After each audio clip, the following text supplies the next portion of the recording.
Bismillahirrahmanirrahim. Assalamualaikum warahmatullahi wabarakatuh. Waalaikumsalam warahmatullahi wabarakatuh. Kembali jumpa bersama saya Uden Sutedi dalam program Speak Up.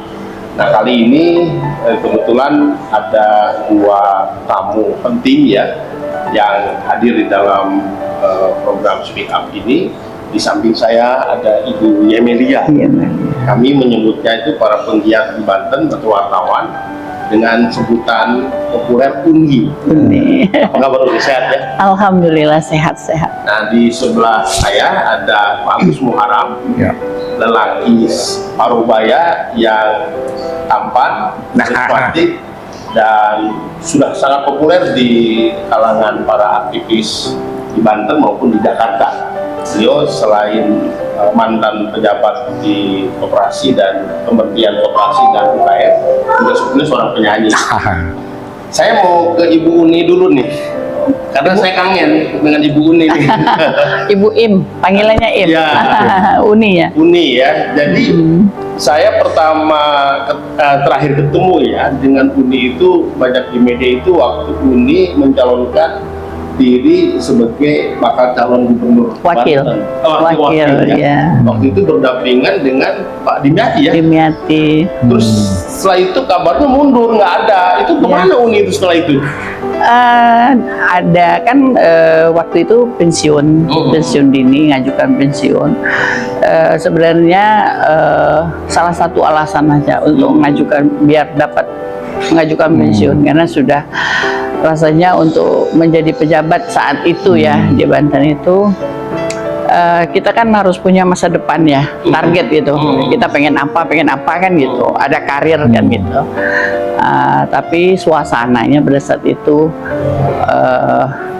sudah nggak, kita kan kalau kerja tuh nyaman ya kan, senang kan gitu. Nah kalau saya kan sebenarnya dunia itu kalau basicnya ekonomi dasarnya, tapi S2-nya pemerintah, tapi kan lebih ke entertain. Makanya saya pilih waktu itu jabatannya ya kepala protokol, kepariwisata, ya kan. Kepala dinas ya? Enggak, kabit ya, kebudayaan dan pariwisata. Jadi dalam perjalanan lihat kita coba ikut open building tapi dijegal kan gitu. Iya, jadi di provinsi karena kan untuk karir kita. Karena kan kalau saya waktu itu karir saya tuh udah junior saya sudah dinaikin semua kan untuk eselon 2. Nah, saya nih Uni ini memang di dep gitu karena galak kali ya. Nah, seorang Emilia itu terkenal dulu kepala protokol paling galak. Artinya sebenarnya kan kalau birokrasi itu kan lebih kepada profesional aja. Ya Pak ya, kita profesional, kita kerja yang benar kan gitu, sesuai.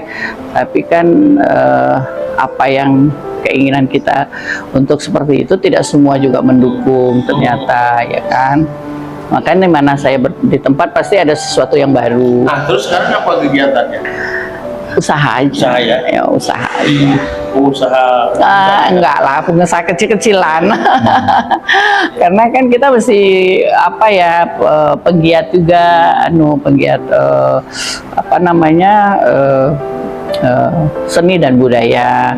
Karena saya buat ya ada yayasan sekarang yang bergerak di seni budaya. Jadi ya fokus ke masyarakat aja sama organisasi. Ya, saya kan sekarang mulai ikut lagi tuh improve di dunia politik katanya. Oh ya. Masih ya? Oh enggak, karena 2019 saya nyalek juga waktu itu ditodongin dari partai PKS ya. Setelah saya terjun kayaknya enggak juga, maksudnya kayaknya saya bukan orang politik gitu. Jadi untuk mencari apa di politik dan untuk ikut berpolitik itu kayaknya nggak sesuai ya, maksudnya banyak yang nggak ini. Mending kita bersosialisasi saja ya, ikut sosial ya, kegiatan organisasi sampai sekarang ya, sama pemerhati di seni budaya itu. Iya. Tapi saya di CPU pernah mendapat penghargaan ya Pak, perempuan citra Indonesia ya? Iya, top model di Sumatera Barat dulu sama Putri Citra. Luar biasa. Dulu berapa tahun waktu kuliah kan. Jadi sekarang ceritanya mau turun gunung lagi nih di Banten? turun gunungnya di sosial aja, Sosial aja? di Politik? seni budaya. Politik? Politik kita mendukung saja. Salah satu calon yang kira-kira harapan kita Banten ke depannya seperti apa gitu kan. Jadi harapannya sudah 20 tahun yang lalu sampai sekarang belum terwujud gitu masyarakat. Apa itu harapan ini? Harapan Uni ya, pertama yang Uni lihat sekarang Banten tuh yang putus sekolah ya. Putus sekolah tuh sebanyak banyak. Setelah saya tanya itu kenapa kok putus sekolah, kan banyak yang jadi ART itu. Ya karena tidak punya kemampuan untuk mereka biaya sekolah. Jadi mereka itu sekarang itu daerah Kabupaten Serang, daerah Pandeglang, Lebak, mungkin sampai juga Tangerang itu yang memang kemampuan ekonominya ya mungkin petani ya atau buruh. Nah mereka itu sampai SD aja, kelas 6, terus lanjutin untuk SMP itu kenapa gitu? Apalagi anak pertama ya, karena nggak ada biaya. Nah kalau nggak ada biaya terus ngapain? Nah mereka tuh ikut pesantren biasanya. Pesantren kan nggak dibiayai, nggak diapa, mereka setahun, habis itu nyari kerjaan aja, rata-rata ART. Ini sekarang kembali turun gunung di Banten, tapi di bidang sosial budaya. Nah saya mau coba ke Pak Agus nih. Pak Agus ini kemarin tuh sempat ada statement dari Pak Wahidin Halim ya. Agak sedikit keras juga itu mengkritisi para tokoh-tokoh Banten yang sukses di luar, jago-jago di luar itu ngomongnya juga jago-jago katanya, tapi kalau ada mau pulang bangun Banten, dan termasuk Pak Agus nih. Gimana Pak Agus? Ya sebetulnya kalau kita mau melakukan sesuatu itu kan tentunya harus tahu tujuan dan maksudnya apa, kan gitu ya. Nomor itu. Jadi kalau tujuannya bagus ya. Oh iya, makasih. Jadi tujuan kita tuh sebetulnya misalkan ya mau jadi pemimpin atau kepala daerah, kita harus yakinkan dulu tujuan kita ini memang sudah waktunya sudah selesai dengan urusan diri sendiri, ya. Jadi karena udah selesai dong diri sendiri. Ya, ya sebagian lah. Apalagi ya. Nah, jadi itu satu. Yang kedua tentu niatnya apa? Niatnya, ya, dan kemudian komitmennya apa? Ya, jadi seorang pemimpin itu tentunya harus tahu itu tujuan, ya, niat dan komitmennya. Kalau niatnya sudah memang untuk membantu masyarakat, dalam hal ini masyarakat Banten, ya tentunya seluruh tenaga, pikiran, dan waktu itu tercurah ke sana. Ya, kemudian juga komitmennya apa? Komitmennya tentu kita kembalikan lagi bahwa kesejahteraan ini bukan hanya untuk diri sendiri atau sebagian kelompok, tapi untuk semua warga, ya, secara sesuai dengan Pancasila dan Undang-Undang Dasar 45 itu adalah adanya keadilan sosial untuk mencapai kesejahteraan, ya, masyarakat tentunya. Sekarang ada niatnya Pak Agus apa untuk Banten dan apa motif atau komitmennya? Ya, pertama tentu sebagai putra Banten loh, asli Pandeglang ya? Ya, enggak, saya aslinya Banten sendiri. Dulu kakek saya dulu camat di Banten, di Bojonegara. Masuk Serang ya? Banten ya, Kabupaten Serang. Ya. Jadi orang Banten juga nggak hafal. Iya, jadi dulu kakek saya memang orang Banten. Dan paman-paman saya juga itu orang Banten. Jadi kalau ditanya untuk Banten apa, sejauh ini ya saya yang bisa saya lakukan adalah memberikan masukan-masukan, ya, untuk Banten kira-kira seperti apa dalam konteks pemikiran. Niat untuk terjun secara langsung ke Banten, entah itu menjadi seseorang lah, apa itu gubernur nanti, apa itu wali kota, mungkin atau wali kota turun berarti ya, jabatan tinggi ya. Atau apalah yang kira-kira konkret di Banten. Ya, kalau untuk gubernur kan sudah ada ya calonnya. Kan nanti belum. Mungkin kalau dari segi usia tentu saya udah lewat ya sebetulnya. Belum. Walaupun ya kelihatannya mungkin masih muda ya, tapi sebenarnya dan trending itu. Saya mau komentarin busananya nih.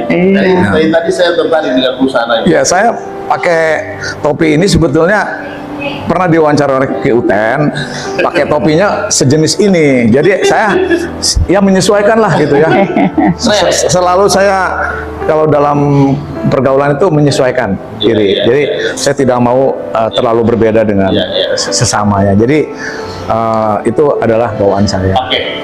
Ini Bunda Uni dan Pak Agus sekarang ini kan lagi musim pilgub nih ya, pemilihan gubernur di Banten, dan banyak sekali teman-teman yang bersembunyi pada keluar nih suara gitu loh, suara momennya memang untuk membenahi Banten sekarang, gitu kan. Nah kira-kira nih menurut dua tokoh penting ini, sebenarnya saya sampaikan dulu, Pak Agus ini selain birokrat penyanyi juga, Bunda. Iya.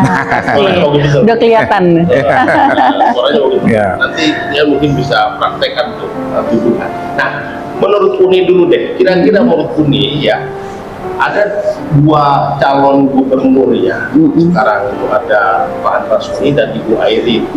Kita nggak usah arah ke sana, tapi menurut Ibu Bunda, kira-kira yang perlu dibenahi dalam di Banten secara mendesak itu sektor apa? Sehingga Banten ini kesana jangan put and put tertinggal mulu gitu, benar? Ya, baik. Jadi sebenarnya kan Banten, saya masuk Banten itu 2001 kan, baru setahun. Dalam perjalanan ini kan kita Banten secara keseluruhan pembangunannya banyak dibantu oleh investor sebenarnya ya, selain APBD. Cuman SDM ya, yang perlu sekali perhatian pemerintahan itu untuk SDM anak-anak yang jangan sampai lagi putus sekolah.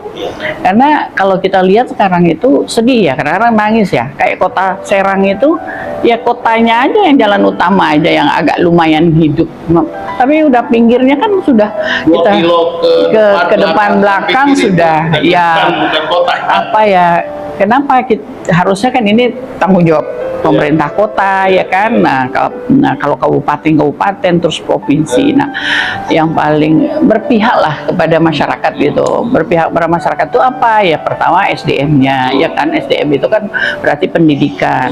Terus kedua tuh kesehatan tuh kan kita masih banyak yang stunting gitu kan dengan kasat mata. Nah yang ketiga tuh memulai membangun itu, kalau dulu kakek ya, kalau boleh nih, kalau kenapa Uni Banten itu setiap mau niat pindah lagi atau kemana lagi kan menatanya kan udah pensiun, kenapa nggak pulang ke Padang gitu, ke Minang gitu. Saya bilang sebenarnya historis pindah itu kan Napatilas sebenarnya, karena kakek itu dulu lama di Banten Lama jadi imam di sana. Jadi kalau saya ketemu dengan para sepuh, para ulama, selalu bilang, "Neng mah titisan Banten," gitu. Jadi itu yang membuat Uni merasa jatuh cinta. Oh iya, jadi walaupun karena asli Padang. Lahir jadi jasadnya tuh lahir di Padang, mungkin dulu nenek moyangnya. Iya, jadi nenek moyangnya tuh memang dari Banten gitu. Kita kan nggak tahu ya zaman dahulu. Itu kan Banten sama Minang tuh kan adik kakak. Nggak tahu yang kakek saya yang ke sini apa dari sini yang ke sana kan. Cuman karena memang pindahan hijrah ke sini, kakek tuh punya cuma pesan satu, kamu boleh pindah ke Banten tapi kamu ngabdi aja. Ngabdi saja. Ya itu yang dilakukan. Jadi di zaman baru-baru itu kan ya tahulah dulu kan di protokol mendampingin ibu kan, maksudnya sampai ini, tapi kan kembali lagi dengan SDM juga kan, bahwa birokrasi itu kan bermacam-macam ya Pak Agus ya, yang kita benar-benar mau bekerja, yang cuma memang hanya memenuhi kewajiban saja kan gitu. Apa yang Uni rasakan ketika di birokrasi? Apakah Uni merasa selama di birokrasi itu kurang maksimal untuk mengambil? Jadi gini, sebenarnya bukan maksimal, saya senang gitu, cuman pada saat kita punya tujuan tertentu, artinya untuk apa, kayak misal Seba aja lah contohnya, waktu saya di Banten itu, Seba itu kan sudah saya bikin mengembalikan kearifan lokal. Saya bikin lagi dulu kan zaman dulu tuh dia berjalan kaki, Baduy dalam, Baduy luar. Nah tapi sekarang kan Baduy luar itu sudah boleh naik kendaraan. Akhirnya kita rembukan waktu itu, mau nggak bah jalan kaki lagi, tapi jaraknya nggak usah Nah, tahun 2014 saya bikin itu jalan kaki kembali. Waktu itu malah dari KP3B jalan ke Pendopo karena ritualnya kan memang harus ke Pendopo. Nah, kenapa masyarakat Baduy itu kan kearifan lokal yang orang lain nggak punya gitu loh. Di dunia nggak punya. Jadi pada saat prosesi itu wartawan dari Thailand, dari semua kan kita mengangkat budaya kita. Banten itu kan memang budayanya, akar budayanya, masyarakat adatnya itu ada gitu. Kita punya semua. Tapi pada saat 2014 itu ada ritual jalan, 2015 kita pindahin ke Stadion Serang supaya lebih dekat ke ini. Waktu itu Pak Rano jadi gubernurnya. Dan itu sangat terekspor dan kita mendapatkan warisan tak benda banyak sekali. Nah, artinya kan kalaupun saya udah pensiun harusnya ini kan diteruskan. Tapi kan masih diteruskan. Diteruskan saya banyak, tapi ritual jalannya sudah enggak. Nah, kan yang menarik tuh ritual jalan kaki. Ya, iya, artinya sebenarnya ini kan seni kita ya, supaya orang tertarik datang ke Banten pada saat Seba, itu melihat mereka berjalan kaki itu dengan tanpa alas kaki. Nah, itu nggak ada yang meneruskan. Artinya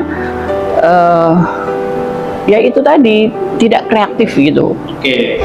Jadi Uni melihat ada semacam apa namanya pengurangan dari sisi kesakralannya ya? Iya, sebenarnya kan jalan kaki itu, oh ya kita punya masyarakat adat yang masih menganut khasnya, yang mereka kan masih menganut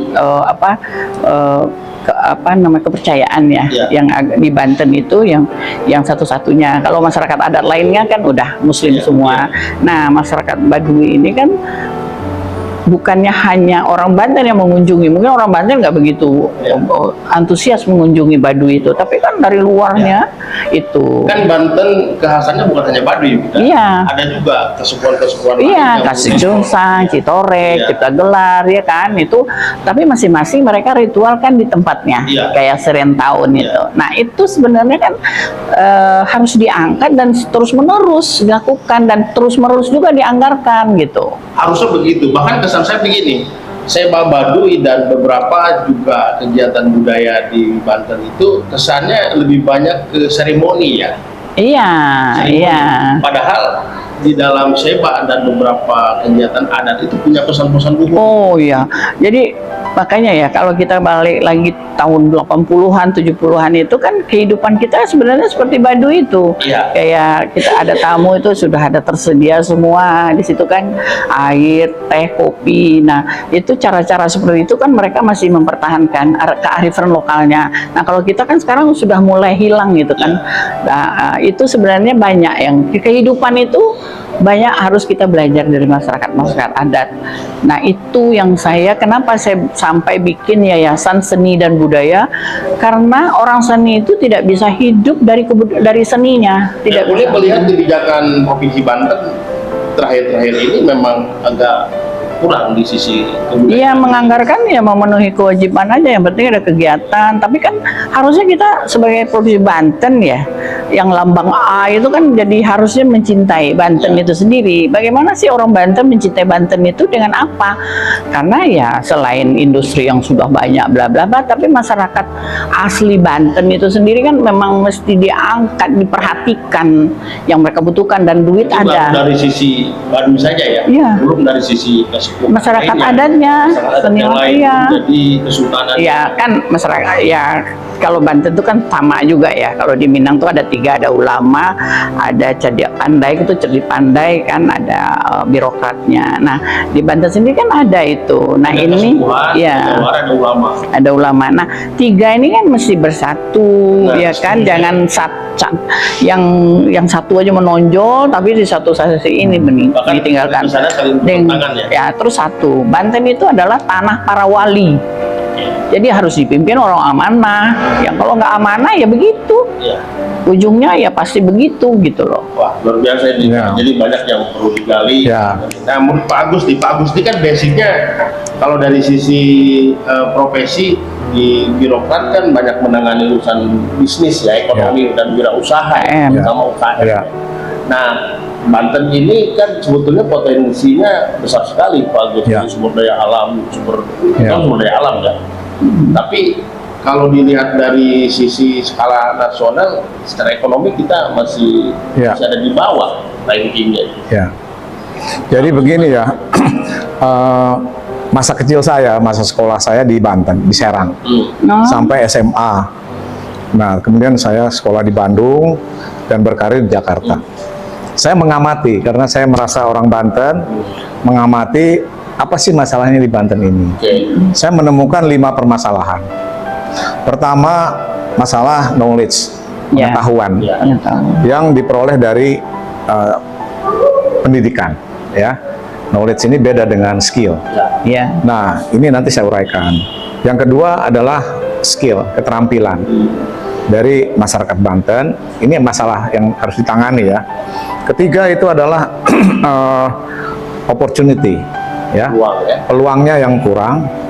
Yang keempat itu adalah apa namanya, yang kita ingin tahu tuh network, ya, jaringan Banten ini masyarakatnya masih tertutup, belum menyebar, belum mempunyai network yang luas ya. Nah, yang terakhir nih yang penting attitude, sikap perilaku. Ya. Nah, dari yang pertama kalau kita lihat dari knowledge ya, walaupun sekarang di Banten sudah banyak perguruan tinggi ya, tapi perguruan tinggi yang menghasilkan sarjana ini belum sepenuhnya bisa link and match dengan kebutuhan kerja yang ada. Termasuk tadi disebutkan ada banyak perusahaan-perusahaan di Banten ya. Ketika lulus, ketika di link and match kan nggak pas. Knowledge-nya ada, tapi nah ini tugas daripada gubernur yang akan datang beserta wakilnya.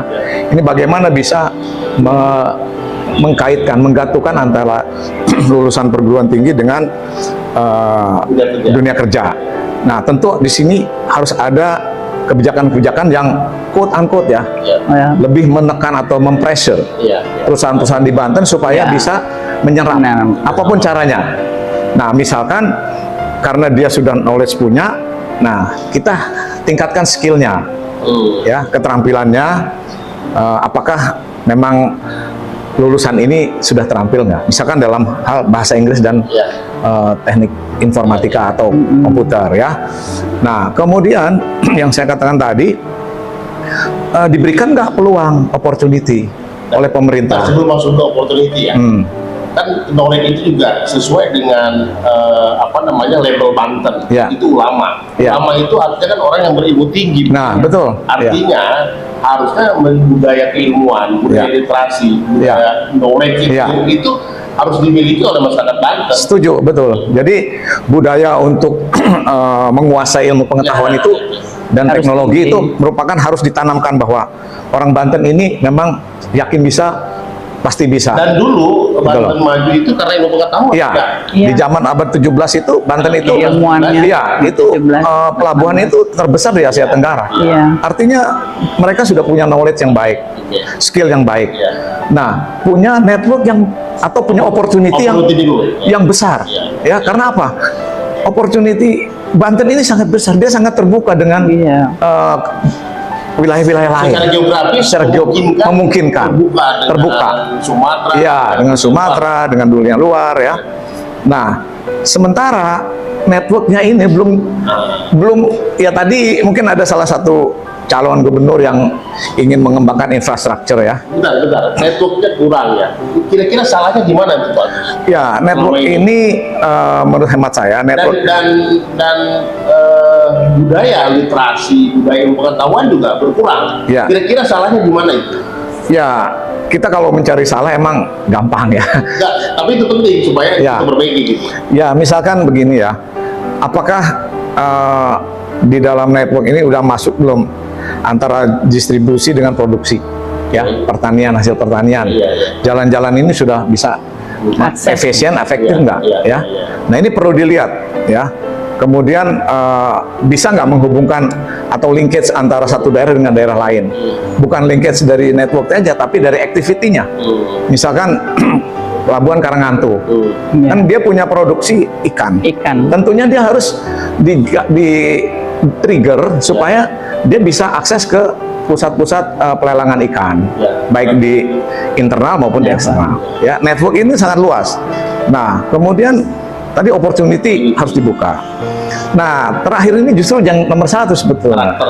Mental attitude, karakter. Mental attitude. Ya, karakter daripada masyarakat Banten ini jangan sampai ada kesan malas, gampang marah, kurang kerjasama. Sekarang begitu ya, masuk begitu pesannya. Ya, kadang-kadang ya kita lihatlah misalkan di grup-grup WA itu kan kadang-kadang saling sikat, saling embata, itu janganlah. Ya, saya tidak mengatakan itu karakter masyarakat Banten.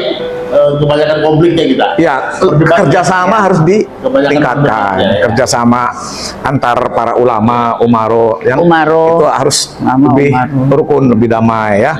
Nah, dan juga generasi muda. Generasi muda ini jangan sampai ada tawuran, ada apalagi begal-begal ya. Ini harus di kerjasama itu, attitude itu akan terbentuk kalau ada fasilitas untuk berkumpul ya, bergabung, bekerja sama ya. Nanti dalam pembangunan kota pun Banten ke depan jangan ya infrastrukturnya diperbesar tapi tempat bermain nggak ada. Oke, sampai situ dulu. Nih Guni ini kan orang dalam ya, orang dalam birokrasi yang tahu persis waktu itu karakter para elit di sana gitu kan. Tadi disampaikan soal attitude, soal community jaringan. Juga Uni juga tadi mengatakan budaya yang seharusnya berkembang tidak berkembang dan seterusnya. Itu di mana problemnya? Dan itu kan masalah yang selalu kita diskusikan dari dulu gitu. Problemnya di mana Uni? Banten sehingga kesannya quote and quote jalan di tempat. Ya, jadi gini, kalau yang Uni alami itu ya karena kan waktu pertama buka Banten itu kan SDM berbagai macam ya, SDM dari kabupaten kota, dari kementerian masuk. Tapi mungkin dari kementerian kan hanya beberapa persen, yang banyak itu pindahan dari kabupaten kota. Nah, sebenarnya waktu zaman Pak Joko Menandar, waktu PJS dan Menandar itu masih birokrasi, birokrasi itu tata kerja itu bagus, maksudnya masih ada, terus selonduanya ya apa kinerjanya masih bagus ya kan. Nah, setelah penggantian itu ya mungkin pada saat itu kan merasa dekat ya kan, merasa pejabat-pejabat ini mungkin pada saat dia pertukaran pemimpin itu kan semua berjalan ya. Berjalan itu artinya pendekatan. Jadi ambisi untuk meraih sesuatu jabatan itu halal semua kan gitu. Itu ya. Jadi ya, nah saya tipikalnya kan bukan orang yang begitu ya kan. Tapi fight juga. Tapi Pak Uten jangan salah, saya 5 tahun dibunuh karakter saya. Di 5 tahun saya fight aja karena saya pikir karena saya juga nggak mau karakternya dalam bentuk apa seperti dibenturkan sama pemimpin, dibenturkan karena kan saya orang dekatnya ya dulu ya orang dekat, kaki tangannya, juru bicara. Jadi saya profesionalnya, tapi saya mau lurusin yang lain punya kepentingan kan gitu. Saya mau kasih informasi positif tapi yang lain menjegal. Akhirnya gesekan itu. Akhirnya saya minta pindah itu, ya saya pindah juga cari nggak jabatan yang ini pariwisata. Dan di zaman itu setahu saya memang mulai munculnya para jawara-jawara berubah punya kostum, kepentingan lah, kostum menjadi berdasi dan main di birokrasi ya. Ya begitulah, begitulah kita.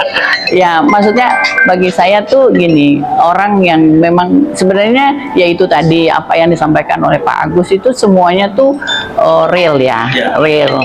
Jadi real itu gini ya, SDM-nya tadi, knowledge, attitude gitu, karena merasa jadi tidak ada sekat dulu kan, karena jadi ada apa ya, kita kan dengeran lah, nggak apa-apa ya disebut ada gubernur gubernur bayangan, ada ini yang gitu kan. Jadi zaman itu disebutnya gubernur jenderal.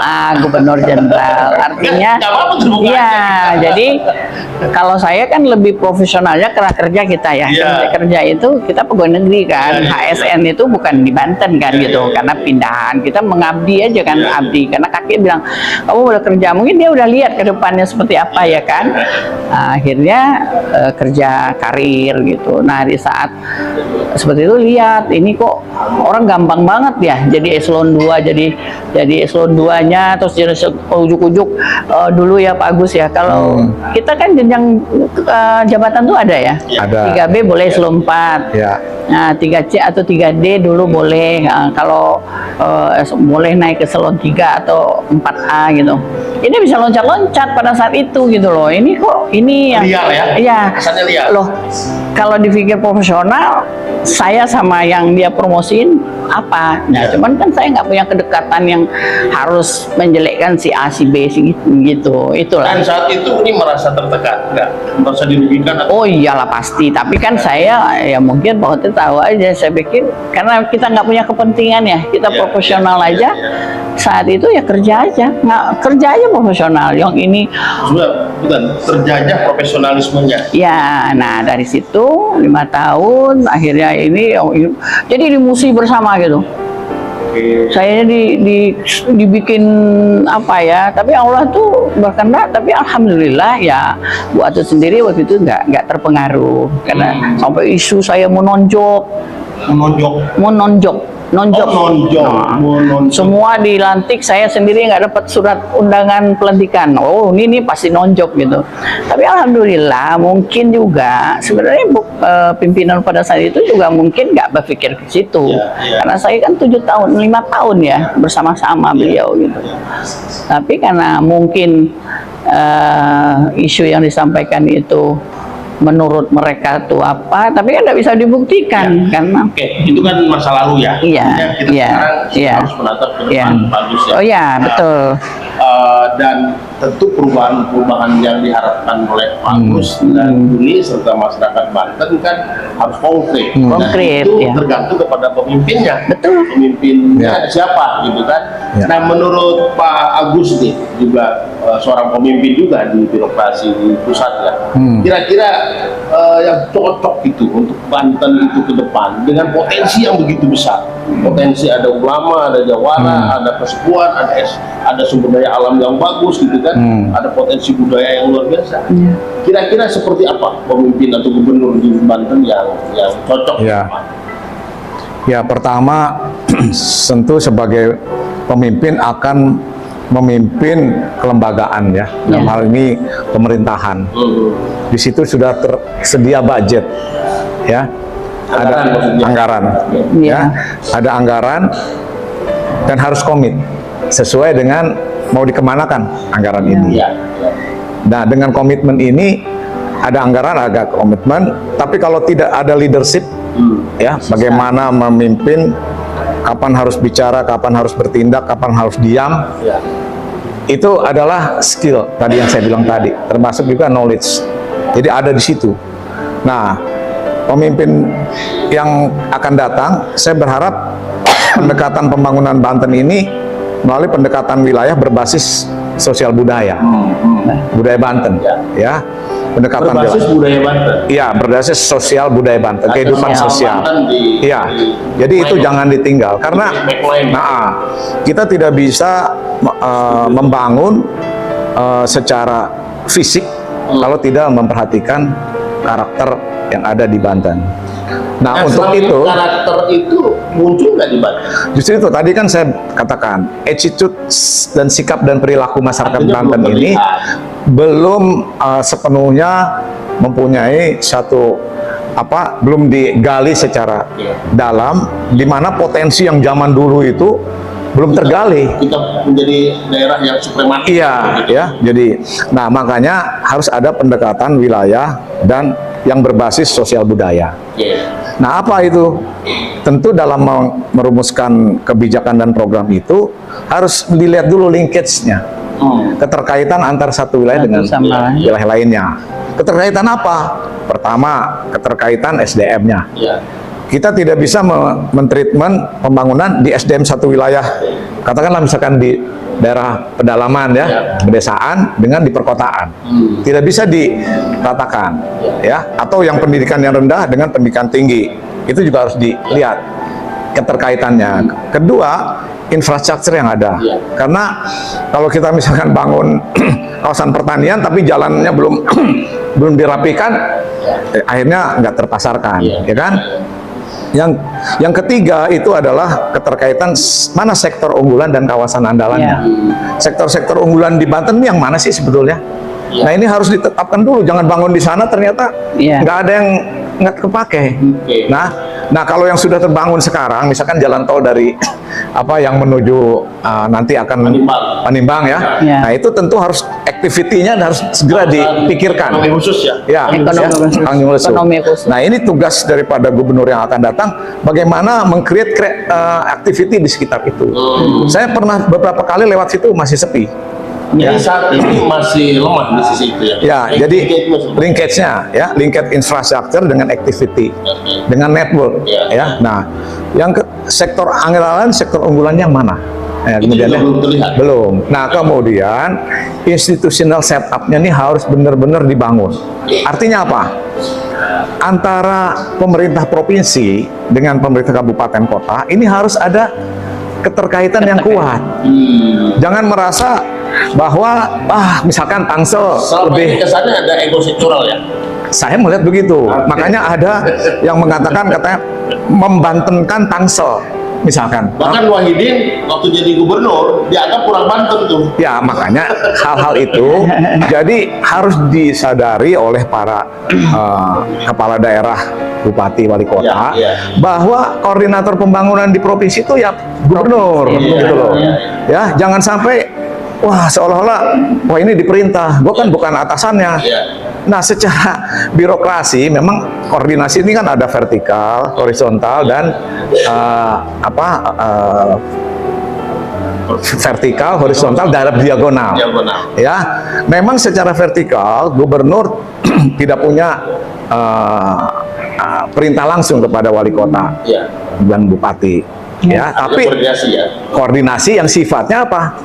Yang tadi saya katakan, koordinasinya adalah horizontal dan diagonal.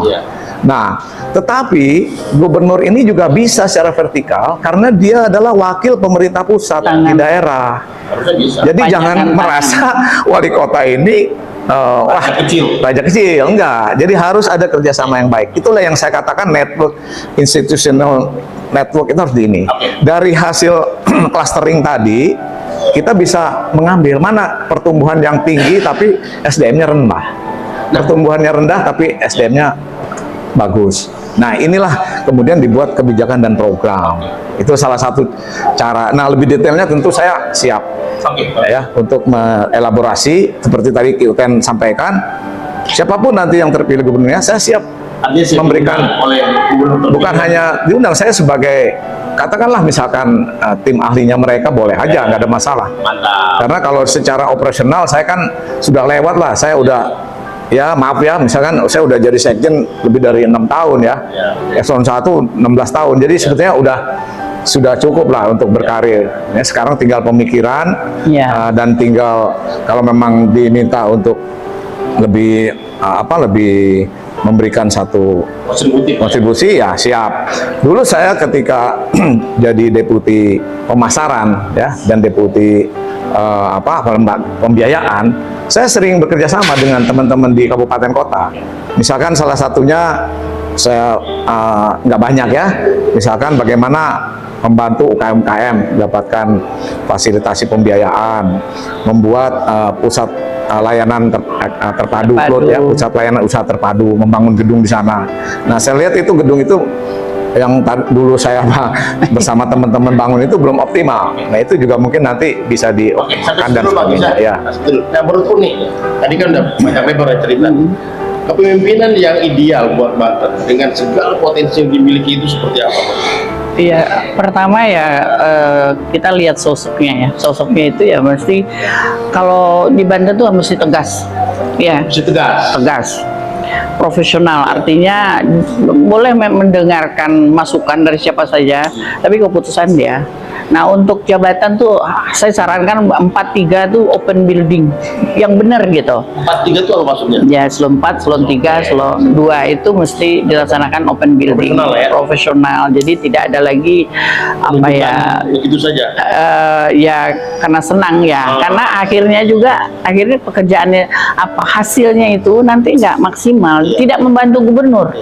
Ya, jadi ya sebenarnya kalau gubernur itu bermasalah kan karena anak buah juga kan gitu kan, tidak mungkin ujuk-ujuk karena kebijakan dan lain sebagainya. Tapi kalau anak buahnya itu benar, pasti masukannya juga benar kan gitu. Itu sih sebenarnya harapannya, dan itu tadi sinergi kabupaten kota. Kalau dulu kan rapat koordinasi itu selalu ada antara kabupaten kota, karena kan anggaran itu ada APBN, APBD kabupaten kota. Nah, itu apa sih yang dibutuhkan tadi, klaster-klaster yang masing-masing daerah itu kan berbeda juga gitu kan. Sekarang tuh maju Tangerang aja, Tangerang Raya, yang sananya orang malas berinvestasi. Kenapa kan gitu? Pertanyaan besar kan. Walaupun kita di Serang Timur itu pabrik besar-besar. Kenapa pertanyaannya? Kenapa Banten itu orang masyarakatnya masih miskin? Jadi ada pepatah pautan ini sekali lagi. Banten itu bisa maju, bisa sejahtera kalau dipimpin oleh gubernur yang amanah.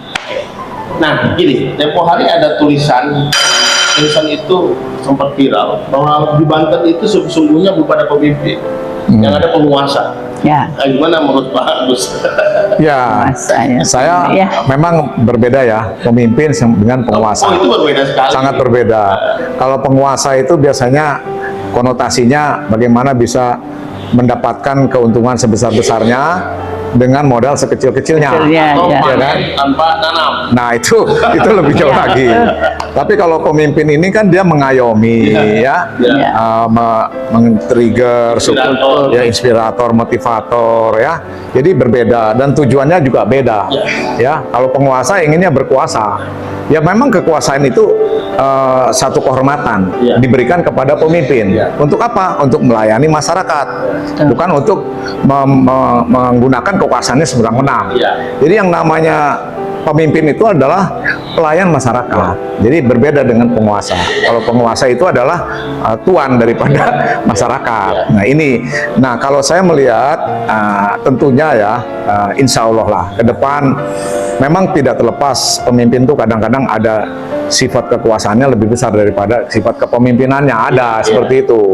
Tapi tentunya yang tadi saya bilang tadi, yang 5 sukses atau 5 kunci itu ya, kalau dia pendidikannya udah cukup, skillnya udah baik, hubungan silaturahimnya, networknya udah baik, terus dia memberikan peluang kepada masyarakat untuk berpartisipasi dalam pembangunan, dan attitude-nya dia memang niatnya, komitmennya baik, ya tentunya insya Allah. Nah, singkat saja, menurut Pak Agus selama 23 tahun Banten berdiri, 24 ya, tanggal 4 tahun ya. Banten berdiri, dikelola oleh penguasa, oleh pemimpin. Ya, saya pikir begini. Singkat saja. Ya, tadi saya sampaikan tadi ya. Menurut Pak Agus nih, di dalam kepemimpinan itu ada sifat-sifat kekuasaan, gitu loh. Pemimpin diberi kekuasaan untuk memberikan kebijakan dan program, ya. Sekarang kalau ditanya begitu, tentu evaluasinya nggak sesingkat itu. Itu yang bisa menilai secara undang-undangnya itu adalah DPRD, ya. Jadi bukan saya, ya. Belum berani. Iya, karena kan beda-beda, ya kan. Yang bisa menentukan pemimpin itu berhasil atau enggak, yaitu DPRD, wakil-wakil rakyat di situ. Kalau enggak pasti di impeach nanti, ya kan? Itu kira-kira. Jadi, tapi saya lihat dari segi kemajuannya memang terus terang masih tertinggal. Ya. Artinya lebih banyak unsur kekuasaan dan penguasanya. Nah, itu penyebabnya banyak. Ya. Pertanyaan kan cuma dua, lebih banyak unsur kekuasaan atau kepemimpinannya? Ya bisa saja kekuasaan. Ya. Tapi saya ingatkan lagi, ini persoalan yang harus segera ditangani. Itu tadi Ibu Uni juga saya sampaikan ya, masalah pendidikan, kesehatan ini ya, kemudian infrastruktur, kemudian juga masalah apa namanya bagaimana sih para ulama dan umaro ini bisa Oke, bagus. Nah, menurut Uni, dengan pertanyaan saya tadi, lebih banyak unsur kepemimpinan atau kekuasaan, atau dipimpin oleh dikelola oleh penguasa atau oleh pemimpin selama ini, Pak? Kalau Uni menjawabnya karena pemimpin Banten itu kan udah 5 ya, JS 5. Ya. Nah, ada yang penguasa, ada yang pemimpin. Yang penguasa yang mana? Dari mana itu? Jadi ada yang penguasa, ada yang pemimpin gitu. Nah, kita kan bisa melihat ya. Tapi kan kesempatan Yang itu. Uni rasakan lah. Yang Uni rasakan. Uni birokrasi, yang Uni rasakan kan dalam mengikuti priorisasi itu, mengikuti semua itu. Ya. Mana yang lebih dominan unsur penguasanya? Biar masyarakat aja yang menjawab, pasti udah dijawab. Nah, Ya, bukan Uni nggak mau jawab, cuman Iya. itu tadi Oke. pemimpin itu kan sudah ada 5 nih. Iya, iya. Nah, endingnya itu kan ada yang enak, ada yang tidak. Oke. Iya kan. Nah, dari situ kan mungkin masyarakat bisa Yang menilai. paling enak yang mana yang enak? Kalau yang kelihatan ya, kita kan harus Iya. jujur ya. Iya. Kalau kelihatan ya Pak WH. Wahidin Halim. Tapi Bu Atut, dia. nah iya, tapi Bu Atut sendiri kan dia menyelesaikan juga pusat pemerintahan Iya, ya. iya, iya. Kita juga tidak apapun lah yang Tapi lebih enak terjadi. Wahidin Halim maksudnya. Pak Wahidin Halim, kalau yang saya rasakan waktu kemarin itu kan ibu kota provinsi Kota Serang. Iya. Tapi kita tidak merasa tinggal di ibu kota provinsi gitu loh. Karena penataan kotanya walaupun itu kota, tapi provinsi kan di saat Pak WH itu kelihatan ada tamannya lah, ada perubahannya. Lepas dari apapun, kalau kritik seorang pemimpin itu pasti ada kurang dan lebih. Kalau udah masuk Ada kemasyarakatannya lah. ya, jadi semuanya punya karakter masing-masing, ada kelebihan dan kekurangannya, tapi kita berharap pemimpin yang ke depan itu adalah yang bisa pro masyarakat aja lah, nggak usah, karena kalau lain kita mengelola uang negara ya. Iya. Ya kalau dia nggak punya kepentingan pribadi atau kelompoknya, pasti itu rakyat Iya. gitu loh. jadi saya sedikit Pak Yuten ya. Kita sebaiknya ya, kita jangan mendikotomi antara kekuasaan dengan kepemimpinan, dengan pemimpin. Iya. Karena pemimpin itu kalau tidak punya kekuasaan, dia tidak bisa Iya. memimpin. Iya. Cuman persoalannya adalah kekuasaan ini untuk digunakan untuk apa? Untuk kepentingan masyarakat, rakyat banyak, rakyat Banten, Enggak, atau untuk sendiri. Kalau pemimpin, Gitu. dia pasti otomatis Punya dia kekuasaan. Iya, dapat reward, Iya, legasi dari penguasa. iya, Tapi kalau penguasa belum tentu dia pemimpin. iya, iya. Kira-kira gitu. Ya penguasa ini bisa tokoh-tokoh masyarakat kan bisa juga, ya misalkan para tadi ulama itu juga penguasa untuk di daerahnya bagaimana bisa menggerakkan masyarakat untuk ikut berpartisipasi membangun. Nah pemimpin ini dalam hal ini dia bisa bekerja sama dengan penguasa daerah, penguasa dalam arti tokoh masyarakat gitu loh. Jadi saya tidak bisa mengatakan bahwa penguasa itu selalu negatif, tidak. Kalau menurut saya ya, dia bisa positif untuk tujuan memotivasi masyarakat untuk berpartisipasi dalam pembangunan. Gitu kira-kira. Terakhir nih, ini ada 2 calon pemimpin kita ke depan. Ya. Ada Ibu Airin sama sama Pak Andra Soni. Iya. Jadi cuma 2 calon ya. Nggak ada pilihan lain nih, cuma 2. Ya. Nah, di antara 2 ini menurut Uni dulu, mana yang memenuhi kriteria pemimpin atau ada yang unsur kepemimpinan lebih gede atau unsur penguasaannya lebih gede, itu kira-kira dari kedua ini mana? Sebenarnya kan dua-duanya bagus ya Bagus. punya. Jadi gini, Bagus. gini Pak. Untuk menjadi pemimpin itu dia harus mempunyai modal akademis. Modal akademis. Nah, jangan sampai jadi pemimpin itu nggak modal akademis, karena akademis itu Intelektual kapital. itu yang akan sangat berpengaruh Oke. di saat dia memimpin. Nah, sekarang kan kita melihat ada 2 nih, ya kan? Kalau saya mau, karena saya sekarang Andra, ya, saya Andra Soni. Asik nih terbuka Ya. dia.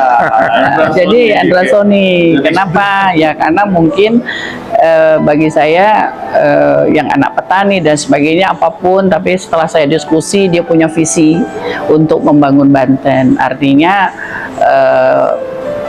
apa namanya, tidak punya kepentingan apa-apa. Dia nggak punya kepentingan apa. Saya juga sudah ada janji dengan pihak lain ya, dari teman-teman loyalis atau pendukung Ibu Airin ya, nanti kita ngobrol. Nah, kenapa Andrasoni nggak Airin? Ya itu tadi jawaban saya. Dia punya visi yang jelas ya. Artinya dia nggak punya kepentingan apa-apa. Dia ditunjuk langsung menjadi pemimpin di Banten, dan saya tertarik itu karena Lalu Airin kurangnya di mana? Airin udah jadi wali kota Tangerang Selatan kan gitu Jadi kan. nggak perlu jadi gubernur lagi.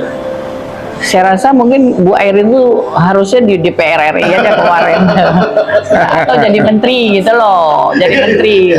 Oke. Nah, menurut Pak Agus gimana, Pak Agus? Ya, saya tanpa mengurangi rasa hormat kepada kedua calon, ya. Sekarang saya bisa menilai begini. Seperti tadi Mbak Uni sampaikan ya, masing-masing punya kelebihan dan kekurangan. Ya, saya sudah cukup lama mengenal Bu Airin juga, gitu ya.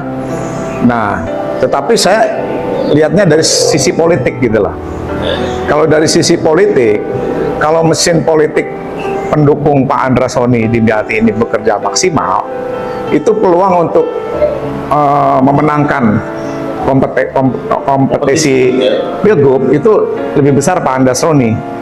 Ya, Pak Andrasoni lebih besar. Kan Airin di bawah power dinasti politik kan sudah terbukti banyak menang di mana-mana itu kalau di musim politik. Ya, tadi kan saya sampaikan kalau mesin quote unquote mesin politik dari pendukung Pak Andrasoni Dindiati ini kan lebih banyak jauh. Oh, dari ya, sisi partai politik. dari segi partai politik. Karena apa? Karena yang tadi sampaikan Pak Uten tadi, pemimpin dan kekuasaan itu didukung oleh partai politik. Okay. Nah, saya juga tanpa mengurangi rasa hormat sama Bu Airin ya, Bu Airin didukung dua partai, dan saya lihat saya belum melihat maksimal dari salah satu partai itu untuk support maksimal ke Bu Airin gitu loh. Maaf nih ya, saya ngomong apa adanya gitu loh ya, itu. Jadi kalau saya lihat peluang mesin partai pendukung Pak Andrasoni dan Pak Dindiati ini bergerak, ya, apalagi nanti misalkan kalau ada ada tanda-tanda bahwa semua aspek kekuasaan ini mendukung Pak Andrasoni, ya walaupun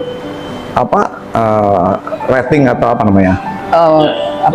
survei elektabilitasnya Bu Airin besar, bisa saja Pak Bu Airin bisa di akhirnya dikalahkan, quote unquote ya, dikalahkan. Tetapi saya berharap siapapun yang memenangkan Pilgub ini tetap harus ada kerjasama. Bukan berarti juga Bu Airin tidak punya peluang, ada peluangnya. Ya, karena beliau kan tokoh yang memang ya kita harus akuin lah, beliau cantik ya, pinter, kemudian pengalaman birokrasinya juga tinggi ya, besar, dan saya sudah cukup banyak mengenal juga. Makanya saya kadang-kadang juga quote unquote ya, menyayangkan kalau hanya didukung dua partai gitu kan. Nanti kan di parlemen juga bisa saja kan dukungannya kurang, bisa saja kalaupun menang. Tapi itu pendapat saya, boleh kan ya berpendapat ya, itu. Jadi saya analisa sifatnya. Ya. Oke. Makasih Uni. Ya, terima kasih. Enggak. Semoga dua-dua ini maju dengan baik dan bekerja sama. Menarik masyarakat tuh dengan ya dengan simpatik dan niat hatinya memang harus mensejahterakan. Dan saya juga ngasih masukan juga ya, bahwa bukan berarti Pak Andrasoni juga punya pengalaman banyak di DPR ya. Jadi lebih luas juga ya. Udah tahu lah beliau itu juga. Dan beliau memang jadi dari golongan bawah, quote unquote ya, bawah petani. Jadi tahu benar apa sih aspirasi masyarakat itu seperti apa gitu ya. Baik. Itu. Baik, bagus. Demikian pemirsa di mana saja berada, obrolan menarik dengan dua tokoh penting, Pak Agus Muharam dan Ibu Uni Yemelia. dua tokoh penting ini sekarang sedang turun gunung ya, turun gunung untuk sama-sama memikirkan dan berkontribusi untuk Banten ke depan di musim Pilgub ini. Terima kasih, sampai jumpa lagi bersama saya Uta Sutedi di podcast berikutnya. Assalamualaikum warahmatullahi wabarakatuh. Waalaikumsalam. Salam.